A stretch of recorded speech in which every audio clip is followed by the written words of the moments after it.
much of a chance do the Cavs really have against the Boston Celtics? Can they steal one in Boston? Can they win anything at home? Can Donovan Mitchell lead them to a victory? It's a crossover preview of the semifinals right now on the Locked On Celtics podcast. Thanks to Blockbuster Brand, it's holiday season, drop Drew in the mix. And 3 from KP, no we not on the Knicks. Flushing competition like Al on Giannis. Juice and Big Juice, still B-Town's finest. Banner 18 going up in the rafters. Watch the C's game in locked on NASA. Karalis on the breakdown, clutch like a tip from D. White on the breakdown. John on the mic, documenting domination. Matter pen a back, say it's all C's nation. Rain and Jace, how we started, raising banners, how we finish. Locked on Celtics pod, home of the winners. Peace. Hey there, welcome back to the Locked On Celtics podcast right here on the Locked On Podcast Network. It's your team every day. I got you covered every day, Monday through Friday, plus bonus podcasts on the weekend. Probably a bonus podcast this weekend ahead of games 3 and 4 in Cleveland, because why not? We're going to give you tons of content, so subscribe wherever you get your podcasts. Watch the show on YouTube, get in there into the comment section. Let me know what you think. If you're new to the show, I'm John Karalis. I played a long time ago. Now I'm covering the Celtics as a beat writer for Boston Sports Journal. Today's show is brought to you by FanDuel. Make every moment more. Right now, new customers get $150 in bonus bets. All you need to do is make a $5 bet that wins. That's $150 with any winning $5 bet. Visit FanDuel.com/lockedon to get started. Today, we're doing a crossover episode, diving into this series. It was a tough 7-game series for the Cavs. They're tired. They're banged up. Do they have anything for the Celtics? I got to tell you, not a ton of optimism from the Cleveland side, but I got Chris Manning from the Locked On Cavs podcast. Here we go. Let's just dive into the conversation. All right, crossover time. I always love a crossover. Chris Manning, John Karalis, Locked On Cavs, Locked On Celtics. You know, both sides of this equation, this upcoming Eastern Conference semifinal series. We'll talk about the Donovan Mitchell defensive plan. I have one. We'll talk about that later. Okay. We'll talk about the Cavs and their ability to win on the road, which they have not demonstrated yet. But I'm sure that we want to get into the Celtics without Kristaps Porzingis right away, because I think that's, if I'm not mistaken, I think that's where Cavs fans would be hanging their hat, that the Celtics don't have a key element that is a big matchup problem, and maybe that can help you make some noise in this series. Let me ask you a question about this topic, John. Does it matter in the scope of this series that Porzingis is not going to play? Like, is Boston demonstrably, meaningfully more beatable because Porzingis is out with the soleus injury?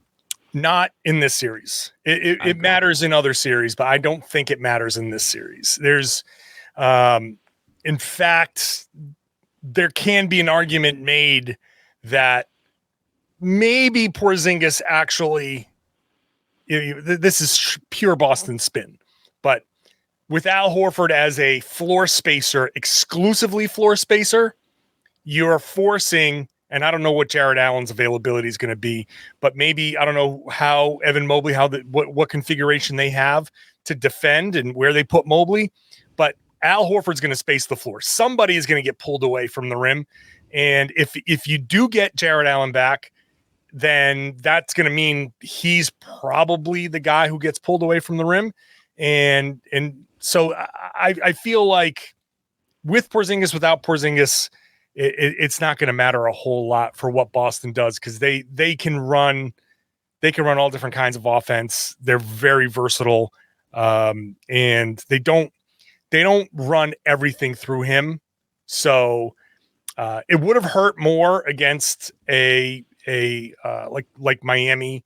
I think it will hurt if they go up against, let's say, Denver in the conference in the NBA Finals.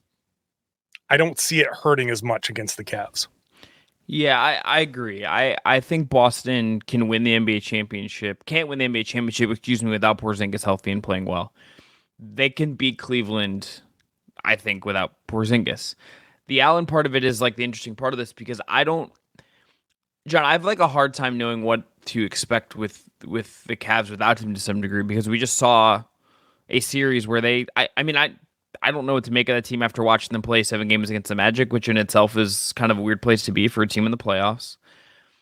Whereas like Boston, I think even without Porzingis, I know exactly what to expect. And if Allen comes back, he's got a rib injury, so can he take as much punishment in the inside? Is he gonna and that's a very Jarrett Allen thing, is just to try to block everything, try to dunk everything, and they might need that at some point just as a counterweight to everything Boston's going to do. Whereas again, I think with Porzingis, it's like, sure, you'd like his shooting, you'd like his defense, all that stuff, but is Cleveland do you need it? Probably not. No, I just think that it's not the style of play that you need to beat Cleveland when you've got all of these other offensive options, right? Porzingis is really the fourth option. You guys don't play a lot of zone. So he's primarily like that. They specifically got Porzingis to be the zone buster against Miami, to be the guy that if you do try a 2-3, you're screwed. But Miami went to it when he was off the floor, and the Celtics still beat it. So they're just better at beating that anyway. Obviously, the bigger offensive options are Tatum and Brown. And if they play fast, and that's one of my concerns, if the Celtics don't fall into the habit of matchup hunting and saying, okay, I've got one of Garland, Mitchell, whomever you throw out there, we're just going to spread the floor. I'm going to call for a pick to get that guy on me, and we're going to bring the shot clock down to 8, and we're going to take away all of our other offensive options. If the Celtics do that, you're playing into Cleveland's hands, and then that's a problem.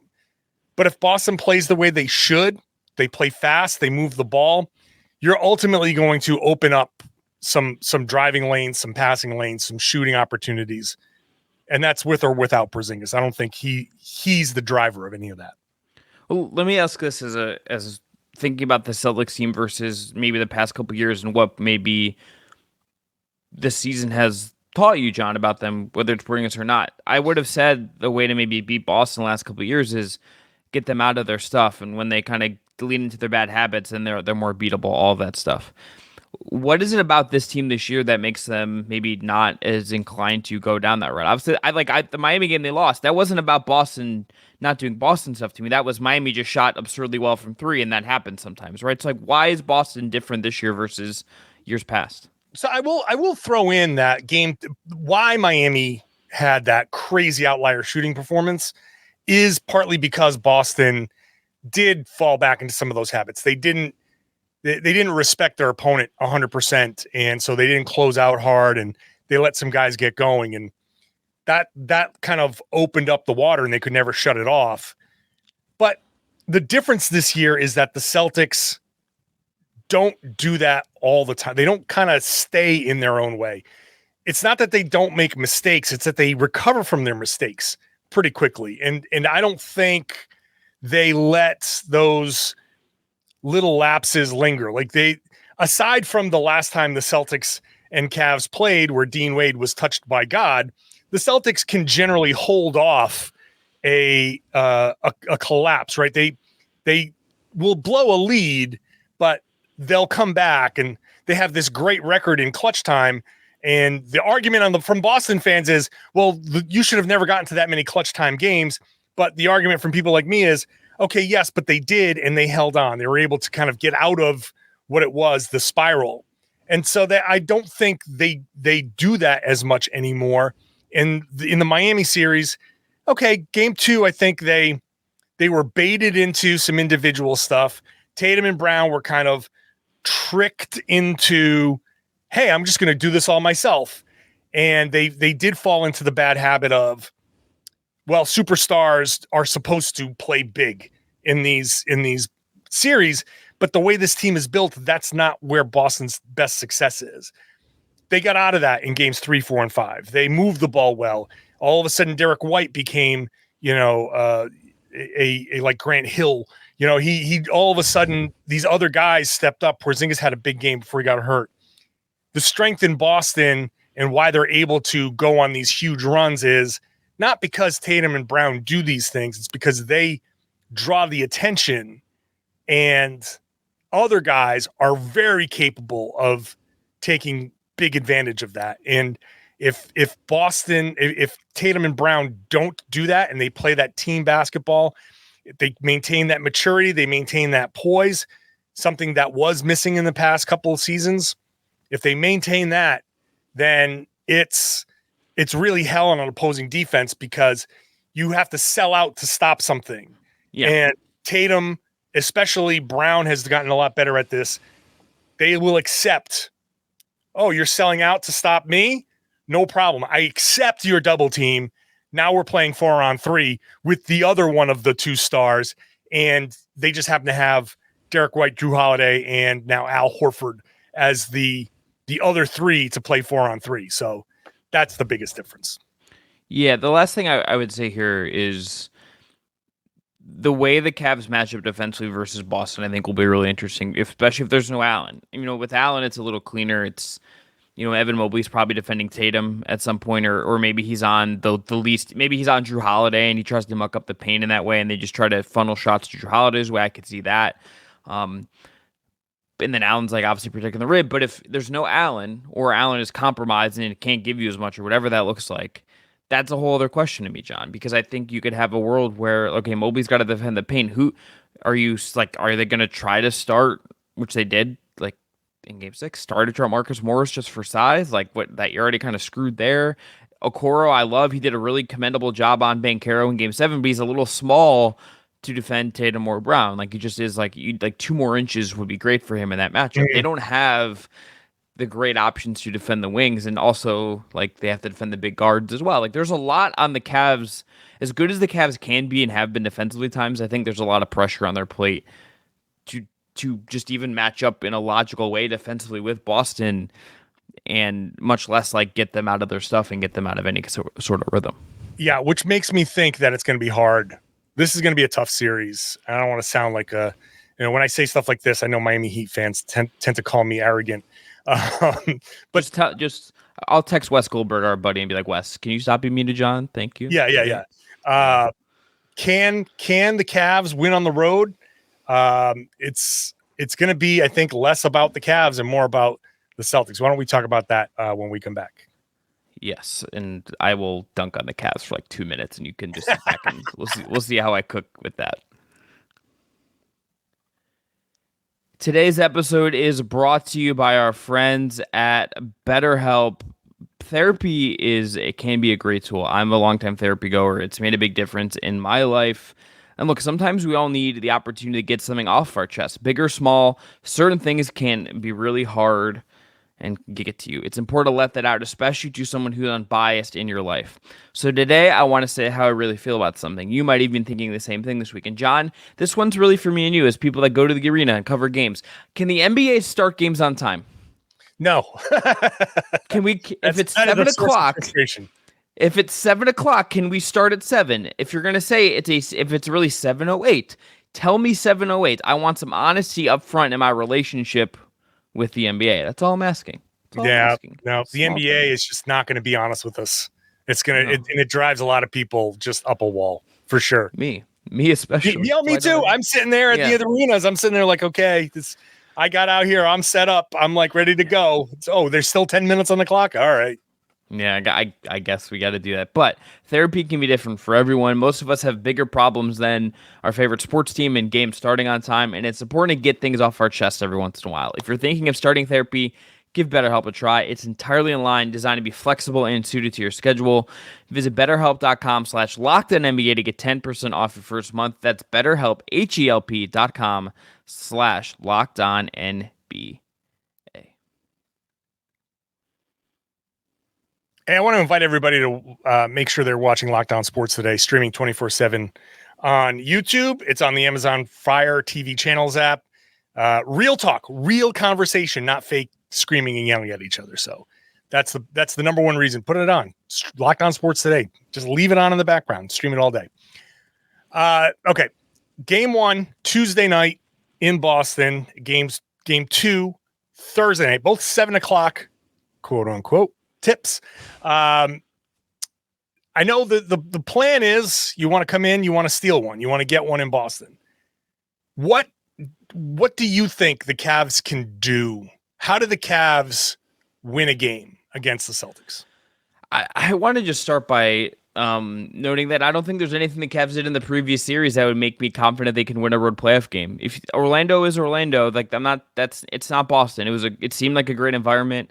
I love every video I can get of them after the games when they win, doing the song thing. That gets me every time. That song is hilarious. I love the bits they've developed, and it seemed like a real culture. It's not Boston in a playoff environment. The Cavs in games 3, 4, and 6, at different points of all those games, looked overwhelmed, looked like they didn't know where they were, didn't look like they know what to do in a playoff game in Orlando and against a team that had not been in the playoffs before. Like, yes, the Cavs could win a game on the road. They could. Like, they're capable of it. Like, there's somewhere in there. There's basketball things we could get into that are probably part of it. I think 3-point shooting and getting hot one night would obviously be a big deal. That's kind of like plan A, and that means maybe playing Sam Merrill.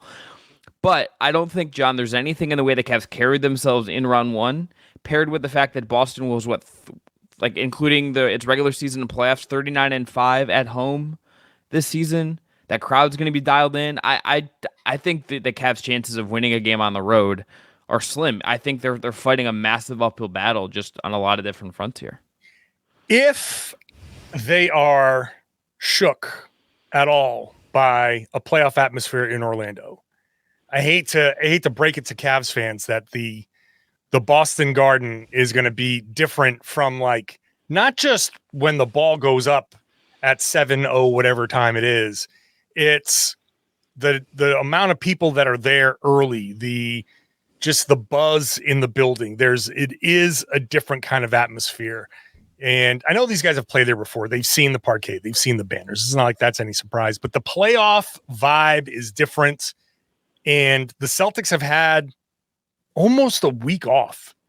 And I think you look at whatever injuries you're already dealing with, and then Donovan Mitchell's knee, and then, the Celtics having that time off, and whatever little nagging things maybe just feel a little bit better now than they did at the end of the Miami series. If the Celtics come out strong, it's going to be very difficult. If I'm looking at this previous series as any kind of indication, and this is why I don't want to step on the next segment, but this is why I want Drew Holiday on Darius Garland. My defensive alignment is not Holiday on Mitchell. I want Holiday on Garland because I want Holiday to break his spirit. I want Garland to come out and be like, oh my God, the playoffs in Boston, this is a little crazy. And for him to have whatever feeling he's been having, right? He's up and down. And then I want Holiday to make his life absolute hell, because for the Cavs to win in Boston, you need big performances from everybody. You're going to have to score. You're not going to win a 90-85 game against the Celtics. Even on a bad shooting night, the Celtics are going to score 100 because they're probably going to A, put up a bunch of shots in general. B, let's talk about the lack of rebounding from the Cavs. Can the Cavs keep the Celtics off the offensive rebound, off the glass? If the Celtics are able to crash the glass and get more possessions that way, if they're able to win the possession battle, then even on a cold night, they're going to put up a bunch of points. And can the Cavs put up 110, 115 to hang with the Celtics and steal one? Because when Miami beat Boston, they put up, I believe, 110. That, I think, is going to be the number. Now, I want Garland, I want his spirit broken because he's one of the keys to getting to 110. Mitchell, I kind of don't even care if he scores 50. It's Garland, no. Strus, well, I mean, no. He scored 50 in a game when they lost because no one else delivered. I mean, like we literally just saw it. It's like he did everything he could, and it was like everyone else gave you a whole lot of nothing, and they lost. So if you limit Strus and Garland and LeVert and Mobley and whoever else is out there, I'm fine with it. Like, you deal with Donovan Mitchell, that's fine. But my defensive focus is is Garland, because he seems a little shaky to me. He's been shaky. It's been a really weird year for him. A lot of different reasons. But I think, John, the reality is, like, when you get here, it's like you kind of are where you are at this point, and we can be sympathetic as media members, fans can be sympathetic as well. But to call a spade, like, he's been wildly inconsistent. And even in Game 7, he looked off for much of that game. And until he hit a 3 late, that was a second chance 3 where he missed one. They got a rebound and flung it back to him in the corner. He made it. It took until then for him to really look settled. By then, the game was well in Cleveland's favor. Mitchell in the third quarter, aided by some true shot shooting, got them back in that game, got them ahead. And Garland was kind of like the cherry on top of the comeback Sunday. And look, you look at the Cavs in this series. Point totals: 97, 96, 83, 89, 104, 96, and 13. There are some 13-point quarters in there, or teen quarters in there. There's a lot of blah for Cleveland. I mean, even they won, by 12 in Game 7. They won 106-94. They had a quarter in that game, John, where they scored 18 points. Orlando's defense is really good, but, like, that's not going to win you a playoff game, and that, like, if that they did that at home. So, like, to your point about the road part, it's like, are we sure there's not going to be a quarter where Boston's defense doesn't clamp Cleveland and Cleveland has like 20 and has like an 85-point game? Like, I think that's very much on the table here, and in more not one but maybe 2-3 games of this series. Here's a couple of numbers that I think are very bad for Cleveland. Is the Orlando Magic shot 32% on catch and shoot 3-pointers in this series and still forced the Game 7.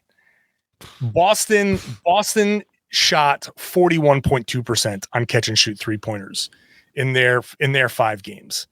So that's a 9% difference. If you get 9% of, and how many of those games were like, you got a couple of close games in there, like it's just on the catch and shoot 3-pointers, the way the Celtics move the ball around, they're not going to shoot like Orlando did.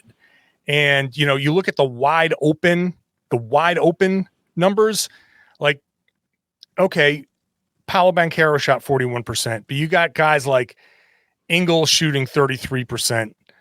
Cole Anthony shot 25%. Franz Wagner shot 22%. Those numbers are just on wide open 3-pointers. Those numbers are not going to duplicate themselves against the Celtics. So if the Cavs go and play a similar defensive style and give up a lot of the same shots, Boston, just in the 3-pointers alone, is probably going to hit a lot of those, which puts a lot of emphasis on Cleveland scoring. That's if I got a word of advice for the Cavs is find a way to go small, find a way to put up, do the Miami plan. You're gonna have to shoot 43-pointers in a game. You're gonna have maybe more, and you're gonna have to hope that the Celtics relax enough that somebody's gonna get hot. And you got to play the variance game, and you got to play the math game, because playing the way that you played against Orlando, that's going to be tough. It's going to be very tough. I have some Mitchell stuff for you after, but I think we're gonna move on here. But I got a Mitchell thing for you after we get after this. Today's show is brought to you by DoorDash. Hey, it's Mother's Day this weekend. I'm going to be in Cleveland. Ooh, I didn't buy my mom anything, but that's okay. DoorDash is here. And I know my mom loves flowers, but it doesn't matter if your mom loves flowers, if she's like into tech stuff, if she's into whatever, there's a lot of different moms out there. Whatever your mom's into, you can find something on DoorDash that can get delivered right to her door. And right now, if you spend $15 or more on your next order, you can get 50% off, up to $15. So use the code Locked On NBA. You're going to get 50% off your next order, up to $15 when you spend $15 or more. And that's on flower stores, convenience stores, grocery, retail. Locked On NBA is the code. You can get mom whatever she wants. You can have it delivered right to her door, no matter where you are. Or if you just want to surprise her, maybe you're home and you just want to surprise her a day early, or tell her you're going to be there at 3 and have the surprise be there at 2, or show up empty-handed and have her get like, what are you doing? And then at 3:30, surprise, DoorDash is here. You can have a lot of fun with it. It doesn't matter how you use it. DoorDash is there. Whether you're like me, you're going to be on the road, or you just want to surprise mom. Remember, the code is Locked On NBA. 50% off your next order, up to $15 when you spend 15 or more on your next flour, convenience, grocery, or retail order now on DoorDash. Order using DoorDash today. Terms apply.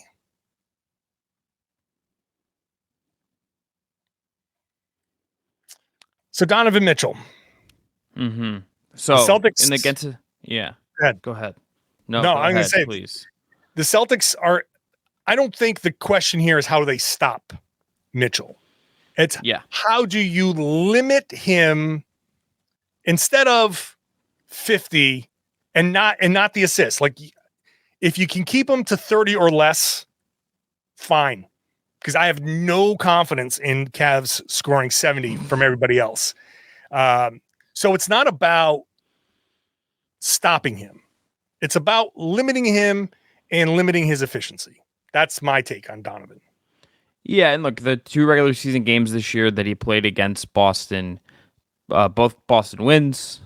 He did not play in the Dean Wade game, the Kelsey brothers game that the Cavs beat Boston in Cleveland. Mitchell had 29 on 11 and 22 shooting in one and was 5 of 13 from 3. And the other one, he had 31, but was 2 of 8 from 3. He took 2 free throws in one game, 5 in the other. I think, John, the key to me would be this. You said, you would put your Holiday on Darius Garland. I think that makes a lot of sense. I think Derek White. I think Brown. Maybe Tatum at times. I think that's more than enough to throw at Mitchell, and I think he'll get his. He's too good not to. I think as long as his body doesn't get totally worn down by the series, he's going to get his. But I think if it skews more efficient, if he doesn't take a lot of free throws, if the threes aren't falling, that's a win for Boston. And I think too, even not Mitchell at the top of it, but everyone on this Cavs team, they're probably going to be exhausted, especially in game 1. Yeah, They didn't look as exhausted as like Orlando did at the end of Game 7. Like Banchero at the end of that game just looked absolutely cooked, and understandably so. But they've only had a day they had a travel day at that to recover. Like that's not enough. And Boston's had that week that you said, and like the series just goes on. That's what playoff basketball is. But that absolutely favors Boston, and that favors their ability, I think, to throw a lot at Mitchell and wear him out even at the start of the series. Yeah, I think the first game is very likely, and then I think they're favored by like 11.5 or something like that. It's very likely going to be a rough one for Cleveland. It's just coming to Boston after a 7-game series. Celtics are sitting there. They're going to be amped. Maybe the Celtics are too amped. Maybe they foul a little too much. Maybe they get themselves into trouble. Game 1, I probably am looking at a blowout win for Boston. Game 2 is the one, if Cleveland is going to steal one, very much like that Miami series, Boston maybe be getting a little bit overconfident, and Mitchell kind of getting hot early, the Celtics overreacting, and other guys getting hot and then going from there. Like that, I think, is the formula. I want Jaylen Brown to start on Donovan Mitchell. I want length. I want some physicality. I want the coaches to sit down to Jaylen Brown and hypnotize him. Do not bite on pump fakes. Do not foul. Just make life difficult. Just contest, right?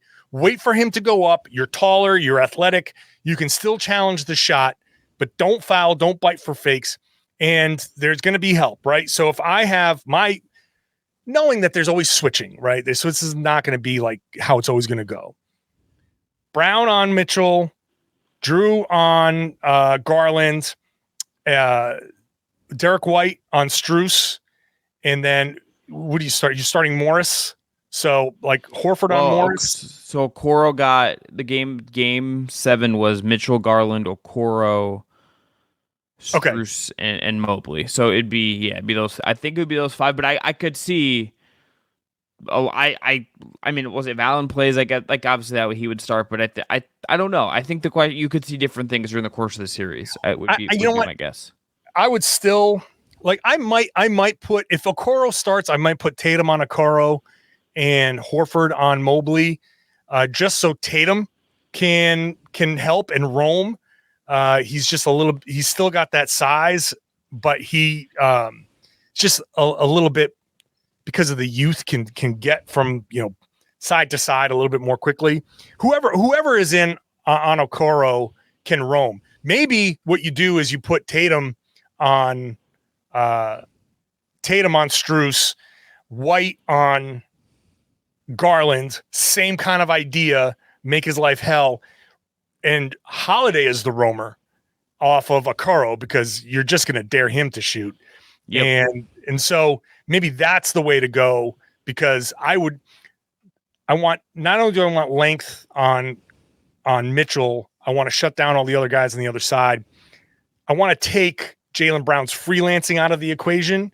I just want to give him, like, you have the tough assignment. Focus on Mitchell. That's your guy. And Holiday gets to be the roamer, because he's just an elite defender. So he's the one that can make those decisions. If Mitchell spins, you can jump. He knows when to double. And if you're doubling off of Okoro, big deal, right? So that's that.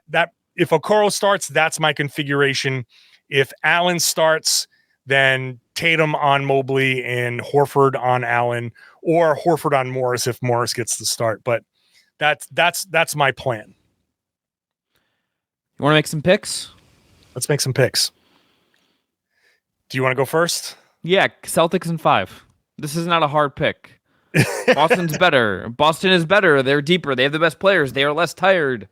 They have given you reason to believe in them as a basketball team the course of the season. The Cavs, even with beating Orlando, just haven't. Like, the Cavs aren't, they're fine.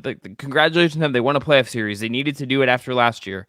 They needed to redeem themselves in some way based on their crappy first round and a lot of the things they did in the first round. But there's nothing about that team, aside from Donovan Mitchell and Evan Mobley's defense, perhaps, that is particularly inspiring right now. Boston's way better. Boston is arguably, if Porzingis comes back, the favorite to win the title. Give me Boston in 5. I agree. Okay. I think there's one game where they're give Mitchell, give those guys a game, wherever it is. I hope, just for my own sanity, that it's not a home game, because I'm sick of the Celtics somehow losing home games in the playoffs. I did love all the fans just at the Heat game, just being so, like, disgusted. They're just like, can't even like tolerate, like, seeing this happen again. I'm opting out. Loved it. Loved them checking on their mental health in that moment. It was really rough. So I'm hoping that it's the gentleman's sweep, the 3 wins in a row. You get one at home. I actually hope that's how it goes. I don't even hope that it's a sweep. I hope that Cavs fans get that one game at home, because it's been an up and down season. I don't know what's going to happen with Donovan Mitchell. I want to see you guys at least have a win to walk off with and enjoy, your off season, however crazy it's going to be. Boston gets to win a series at home and sit there and wait for whatever New York and Indiana do. So yeah, Celtics in 5. Yeah, when the ended game 4, someone can hold up their phone and play Wiz Khalifa's "See You Again" from the Fast and Furious movies as they wave goodbye to the Cleveland Cavaliers. That would be my advice. John, let me ask you one question. What percentage would you give? I'm trying to think of the right way to phrase this, but what percentage chance would you put on Boston being the team that doesn't make it out of the East? So there's 4 teams left: Boston, Cleveland, Indiana, and New York. What percentage chance you put on it that Boston is actually not the team that represents the East in the finals this year? Like 5%? Less. I'll say, okay, I'll say 5 for the nice round number. But I want to say it's almost like 0, but I can't say 0. No, because it's not legitimately 0. It's not legitimately going to be 0, but, like, provided that there's no injury, there's nothing weird that happens, 0. If there is, but I'm going to say 5 because, Tatum can sprain an ankle or something like that. But look, Indiana, New York, credit to them. And New York is having a very Isaiah Thomas 2017, 2018 type of Boston kind of run. So I'm not going to deny the magic of that, but the Celtics just have every matchup along the way. And if Porzingis comes back in the conference finals, that's just another element. I have a very hard time believing that the Celtics aren't going to the NBA finals right now. I love doing these crossovers. Chris, very realistic about his Cavs chances. This is not going to go well, I don't think. I'm just listening to other people talk about it. This is not a one-off. No one really expects the Cavs to do well in this series, but hopefully the Celtics don't listen to that, because it's when they listen to that they get themselves into trouble. If they come out and do what they're supposed to do, this should be easy going. Could be a sweep, could be 5. And then I think the Celtics just chill out again and wait for the conference finals, because I don't think that one's going to go 4 or 5. But who knows? We'll see. But both Chris and I think this will be a quick series. You let me know what you think. Get into the comment section of the YouTube page. If you're not subscribed to the show on YouTube or your favorite podcasting app, make sure that you are subscribed. Become an everydayer. Join me on this journey, what I think is going to be a championship journey. Now share the podcast, spread the word, tell your friends that they should be listening to and watching the Locked On Celtics podcast right here in the Locked On Podcast Network, your team every day.